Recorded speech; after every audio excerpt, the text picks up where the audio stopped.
படம் சீக்கிரத்தில் அனௌன்ஸ் பண்ணுவேன். அதுக்கான வேலை நடந்துட்டு இருக்கு. 14 ஆண்டு நிறைவு. வேண்டுதல் வந்து வேற வேண்டுதல். ஆனா ஒரு நிமிஷம் நின்று பேசிட்டு போனா ஒரு நிமிஷம்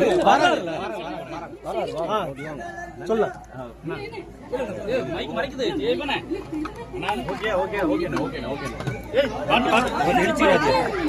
சொல்லுங்கண்ணா சொல்லுங்கண்ணா. நன்றி உங்க எல்லாருக்கும். முதல்ல இந்த 14 ஆண்டுகள் நிறைவுன்றது எல்லாரும் ஒவ்வொரு வருஷம் கூடும் பொழுதும் பொறுப்பு தான் அதிகமாயிட்டு இருக்கு. இன்னும் நல்லா பண்ணணும்னு சொல்லிட்டு இருக்கு. எல்லா அன்புக்கும் ரொம்ப ரொம்ப நன்றி. இந்த 14 ஆண்டு சினிமா வாழ்க்கை எப்படி பாத்தீங்க?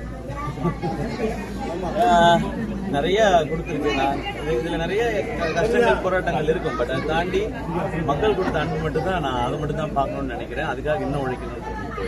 அடுத்த தென் மாவட்டத்தை சம்பந்தப்படுத்தி வேற எதுவும் படங்கள் பட வாய்ப்புகள் வேற எதுவும் இருக்கிறா? எதுவும் நடிக்கிறதுக்கு கதைகளுக்கு வந்திருக்கா? அடுத்து ஒரு படம் இப்ப எல்லாமே லாக் பண்ணிட்டோம். கண்டென்ட் டைரக்டர் எல்லாமே ப்ரொடியூசர் எல்லாமே சீக்கிரத்துல அதுக்கான அறிவிப்பு வருங்க. அது எல்லாரும் எங்கிட்ட இருந்து என்ன மாதிரியான படம் வேணும்னு எதிர்பார்க்கறாங்களோ அந்த மாதிரியான படமா நிச்சயமா இருக்கும். எல்லாருக்கும் பிடிக்கிற மாதிரி, குழந்தைங்க இருந்து பெரிய ரசிக்கிற மாதிரி படமா நிச்சயமா இருக்கும்.